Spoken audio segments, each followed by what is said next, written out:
All right. Hey guys, how y'all doing? I'm Chris, and today we're going to talk a little bit about how to deal with super irritable nerves when it comes to flossing, gliding that, especially from a manual therapy perspective. It'll kind of give you some guidance for how to do it from an HEP point of view, but this is mostly going to help try to clear some confusion up about how to dose and progress nerve interventions for someone who has a really irritable nerve. So we're going to use Evan today, and for the sake of this demonstration, we're going to look at Evan as though he has a really irritable sciatic nerve problem, and we're going to look as though he has a really irritable radial nerve problem. So starting out, Evan might come to the clinic, and maybe just being in this position, he's having a ton of really bad sciatic pain. So even doing a straight leg raise might be out of the question. Like he's not going to tolerate doing a straight leg raise very much because he's having severe pain radiating down the back of his right leg. So for what we might start off doing is just put that leg in an offloaded position. So if a straight leg raise, is knee extension, hip flexion, ankle dorsiflexion, hip internal rotation, this would be a relative offload. So it's taking the nerve out of that tension position. So that's going to be the first thing we would do. The next thing we would do is we would tension the opposite side, and we can do that. Sometimes there's tables that'll do this for you, but I find this works pretty well. You take a Swiss ball and you can elevate his other leg. So this is drawing the tension of his spinal canal down, further drawing tension out of this leg. So for the first progression, when he's super irritated, you offload this leg. Then you tension this leg, which further offloads his symptomatic leg. And then the first step is, if he's really in a lot of pain, you might just let him sit like this for a while until things calm down, and that might be his home exercise program. Is like, okay, right now you need an unloader. This would be how you would unload his nervous system. Let's say he's not that irritable, or maybe he's done this for a little while and it's helping.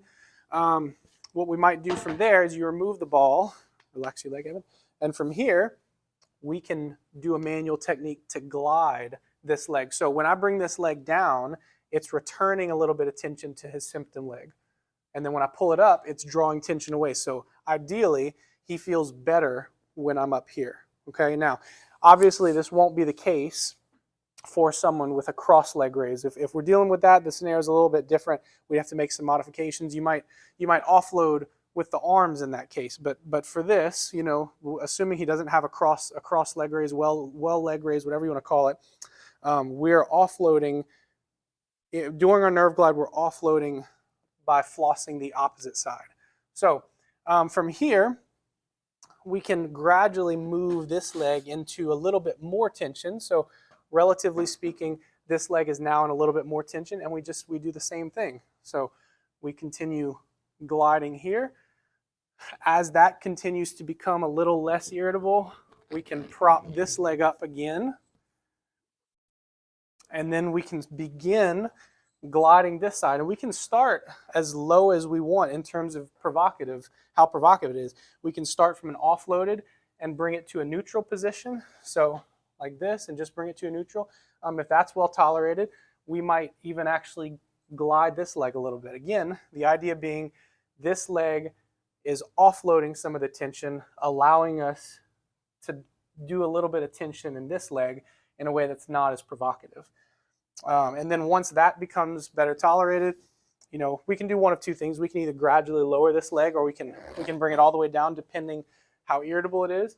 And then from there, we're just doing a traditional nerve glide here. And as we get more aggressive, we can bring the foot into it, just like we would with any traditional nerve tensioner. So for the leg, that's or especially for a sciatic nerve problem, or the typical nerve pain running down posterior aspect of the leg, that might be one way where we would go from a stage of strictly offloading in a static manner, progressing towards a more dynamic movement. Now, if at different phases along the way, if he's not ready for the dynamic movement, he might just need an offload in this position. So it doesn't have to be that first progression is static and then you move dynamic from there. you can go static. You know, we can start here, so that first progression again, and then we don't have to necessarily go to the dynamic movements from there. We can go here, and he's still in a static unloading. But just keep in mind, the goal of all of this is to eventually get to a place where we are doing something dynamic. And for a home exercise program, he might do straight leg raises. So that would be an example for the legs. Evan, go ahead and turn around. Let's put your head on this end.